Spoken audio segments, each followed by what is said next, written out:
자, 국힘이 월요일 날 의총을 하고 어제 화요일 날 TF에서 의견을 좀 냈는데 그 의견이요. 2월 3월 대통령 하야, 4월 또는 5월에 대선을 새로 실시하는 내용입니다.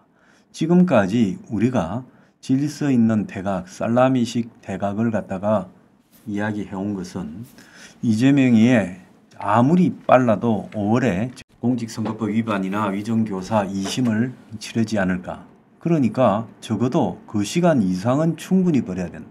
그래서 결국은 한덕수 직무대행체제로 해서 최소한 8개월 이상의 시간을 이렇게 확보할 필요가 있다. 그런 의미에서 질서 있는 퇴진 이야기가 나왔는데요. 결국 한동훈의 친한에서는 윤이 탄핵을 받거나 아니면 탄핵보다 이런 조기 하야를 하라는 쪽으로 압박을 했습니다. 그러니까 이제 나오는 윤의 반응이 그럴 바에야 차라리 탄핵되고 5월까지 시간을 끈 뒤 언제 탄핵 심판을 통해서 싸우겠다. 지금 그렇게 윤은 입장을 정한 것 같아요. 그래서 한동훈이 스스로 윤이 문서로 자신의 직무를 갖다가 총리에게 위임한다라는 것을 말할 필요가 있다고도 해놓고 결국은 2, 3월 하야를 언급했습니다. 그래서 이것이 윤에게 이 문서로 위임을 갖다가 받아내기 위한 전략일 수도 있지만은 국민의힘 내부에서 지금 주류인 친한이 스스로 2, 3월 하야를 말해버린 순간에 이제 윤의 탄핵은요, 제가 볼 때 돌이킬 수 없는 상황으로 가게 되고, 그러니까 오늘 조선일보는 탄핵시키라고 그러는 건지 윤이 하야 대신 탄핵을 선택했다, 이런 보도를 하고 있어요. 자, 그래서 14일 날 아마 표결에 국민의힘은 전체가 다 들어갈 걸로 보이고 거기서 이제 투표한 결과 탄핵 처리가 될 걸로 보입니다. 그래서 한동훈의 이런 의도는 결국은 더 이상 꺼봤자 이미지만 나빠지고 자기가 한덕수 총리와 공동으로 정권을 끌고 갈 것처럼 일요일 날 말한 이후에 그것이 위법적이다라는 비판이 쏠려 나오자 이제 그 부분에 대해서 만회하기 위해서 탄핵보다 못한 조기 하야 내지 탄핵 중에서 선택해라니까 윤이 탄핵을 선택하겠다, 이렇게 돼버린 것 같아요. 자, 이제 이런 상황의 의미는 완벽하게 이재명을 법적 리스크에서 벗어나서 대통령 시켜주자라는 의미에 지나지 않는 겁니다.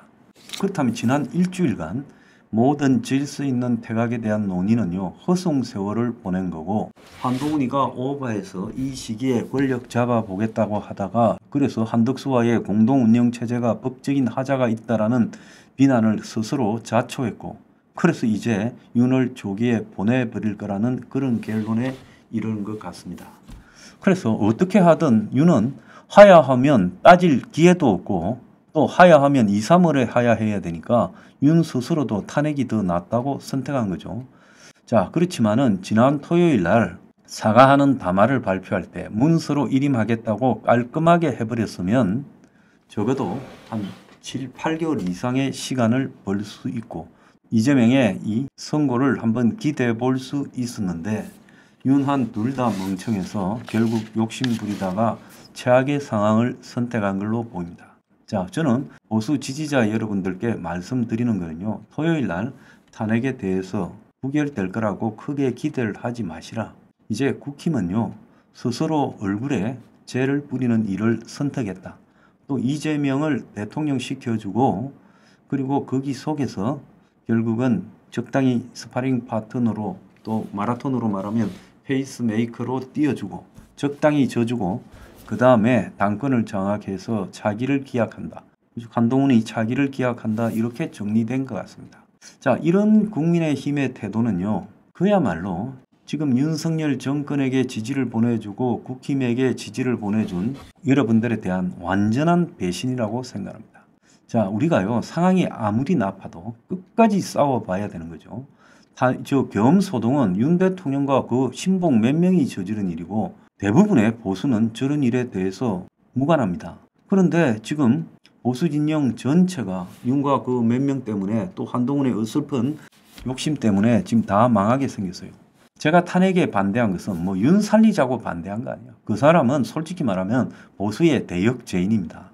그렇지만은 윤을 탄핵시켜서는 안 된다고 이야기하는 것은 일단 탄핵을 시켜버리면 그 자체가 보수 진영 전체에 윤회죄를 같이 뒤집어 쓰는 겁니다. 그래서 탄핵되고 나면 한덕수 체제가 유지가 안 될 겁니다. 그래서 결국은 중립 거국 내각이라는 걸 세워놓고 한덕수를 끌어내리고 그러면서 이재명이 자신의 사법 리스크와 또 자신의 대선에서 압도적으로 유리한 환경을 만든 다음에 걸어서 입성하는 결과를 낳게 될 겁니다. 제가 지난번에 탄핵 이후에 쏠려올 쓰나미, 즉 탄핵을 가결된다는 것은 여야가 합의해서 가결시켰다는 의미입니다. 야당만으로 안 되잖아요. 여당이 가세해서 탄핵에 동의했다는 거예요. 이것은 뭘 의미하는가 하면 헌재에서 윤석열의 탄핵 심판이 기각되지 않고 통과될 가능성이 거의 확실하다는 걸 의미합니다. 그래서 5월 달까지 미련을 가지고 헌재에 가서 어찌 될지 모른다. 그건 윤석열이나 그 부부가 생각할 문제지 그런 기적은 없을 거라고 봐요. 여당까지 동의해서 탄핵시켰는데 지난번에 박근혜 탄핵 때하고 똑같지 않습니까? 그때도요. 여당이 반대했으면 탄핵이 통과 안 됐을 거고 지금 당시에 문재인의 공격 세력들이 상당히 둔화되었을 건데 공격이. 여당까지 합세해서 탄핵을 시켜버리니까 그 뒤에 쓰나미 속에서 힘도 못 쓰고 보수는 의도적으로 분열된 채 대선에서 참패했지 않습니까? 이번에도 똑같은 경우가 생길 거예요. 탄핵 뒤에부터 이제 국가의 군, 경, 검, 지금 그리고 내각 이 모든 부분에 또 헌재에 법원에 야권의 이재명의 압박이 개시될 거고 전부 국가 시스템에 속하는 모든 체계는 이재명의 소속으로 들어갈 거고 국민의힘과 윤석열이는 대역 죄인으로서 비판을 받게 되면서 이 보수 전체가 괴멸되는 상황이 또 벌어질 겁니다. 그래서 결국은 지금 한동훈과 친한이 그런 길을 선택한 걸로 보이고요. 이렇게 된 이상은 저는 국민의힘이 깨져야 된다고 봅니다. 한동훈이요. 한 20, 30명 되는 친한 중도를 데리고 나가고 나머지 7, 80명은 별도로 살림을 꾸려야 된다. 그 과정에서 저 보수정당, 저 썩은 보수정당 국민의힘은 없어져야 돼요. 지금 윤석열이 이렇게 되는데요. 국민의힘이 크게 기여했지요. 그러지 않습니까? 한동훈도 권력 때문에 싸웠지 윤을 보고 제대로 된 사회개혁 정책을 실시하라는 말 한마디 하지 않았고 그것 또한 외노자 수입에 앞장서는 등 윤과 비슷한 기득권 지향을 보냈어요. 이 사태에 대한 책임은 한동훈이 져야 되고 한동훈은 정계 은퇴해야 된다고 저는 보고 있습니다. 그리고 국민의힘은요. 해체되어서 재탄생해야 된다. 그래서 더 이상 국민의힘이라는 정당이 존재해서는 안 된다고 봅니다.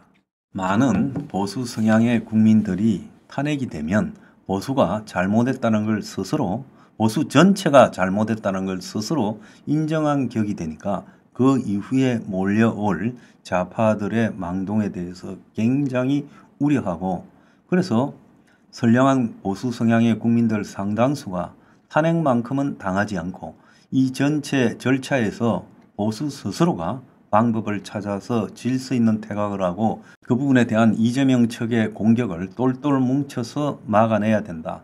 이렇게 말했는데요. 지금 이 한 주변에 있는 친한이라는 자들의 정체성이요. 솔직히 말하면 보수 정당에 있어서는 안 될 사람들을 한동훈이 지난번 총선에서 공천을 했어요. 특히 여성 청년 공천이라 해가지고 국민 추천 행식으로 박아는 김상욱이 그리고 보기 드물게 희귀하게 비례대표를 재선한 김혜지 자 이들을 중심으로 민주당에서 온 조경태 그런 자들과 또 소장파라고 하는 젊은 애들 그런 애들이 보수의 가치를 제대로 이해하지 못한 상황에서 좌파 흉내를 내면서 국민에게 소신 있게 보이고 또 자신들이 소수 약자를 대변하고 더 나아가서 자신들은 기성의 이 보수 의원들과는 다르다. 정의롭다, 공정하다 이런 모습을 보여주고 싶어서 안달했죠. 자 그러면 그들이 윤석열이 그야말로 폭주할 때 윤석열이 저래서는 안 된다고 입장을 공개적으로 밝히고 윤석열에 대항해서 그러다가는 보수가 공멸한다고 앞장서서 싸웠어야지요. 기껏해야 신문의 인터뷰로 불만을 토로하는 정도였지 싸우지 않았습니다. 그래놓고 이제 와가지고 자기들은 다른 깨끗한 의원들이고 나머지는 때묻은 보수다 좀 웃긴다고 생각하지 않습니까? 이 썩은 보수 정당에서 뭐 하려고 비례대표를 2번 하고 송철호 밑에 붙어서 문재인 지지하고 민주당에서 국회의원 4번이나 해먹은 조경태 같은 사람이 보수 정당에 와서 국회의원을 해먹습니까? 제일 가관인 거는 김태호예요. 김태호가 원내대표 해먹겠다고 3월 벚꽃 대선을 이야기했어요. 3월 벚꽃 대선이 되려면 1월 달에 윤이 자진하야 해야 되는 거예요. 암양도 안 되는 김태호. 그야말로 과대평가된 대표적 인물이죠. 자, 그런 김태호가 이제 지난해 붙어가지고 원내대표 선거에 나온다는 거예요. 그래서 진유는 권성동이 내세운다고 합니다. 저는요, 국민의힘이 당을 깨야 된다고 봅니다. 이제 친한과 진유는 갈 수도 없어요. 진윤도요, 윤한테 제대로 된 건의를 못하고 윤을 보호한 책임도 져야 돼요. 자, 그래서 윤을 무조건 이 방어막을 친 책임도 져야 돼요. 그래서 저 당은 이제 서로 갈라서야 됩니다. 갈라서고요. 그 속에서 솔직히 말하면 국민의 심판을 기다려야 된다. 저는 그렇게 생각하고 있습니다. 그래서 아마 한동훈은 소수 정당의 대표를 유지해서 대선에 나와봤자 제가 볼 때 지난 문재인이 당선될 때 안철수가 얻은 표만큼도 못 얻고 유승민처럼 될 거예요. 5%. 그래서 결국 아무런 보수 내부의 혁신이냐 수구냐 이런 가치 다툼을 통해서 친한 친윤이 정해진 게 아니라 윤석열이한테 충성하냐 한동훈이한테 충성하냐 그것만 가지고 지금 계파가 나눠진 거예요. 그래서 이 2계파가 갈라서야 되고 국힘은 깨어져야 되고 자, 이 썩은 보수들은 철저히 심판받아야 된다 저는 생각합니다.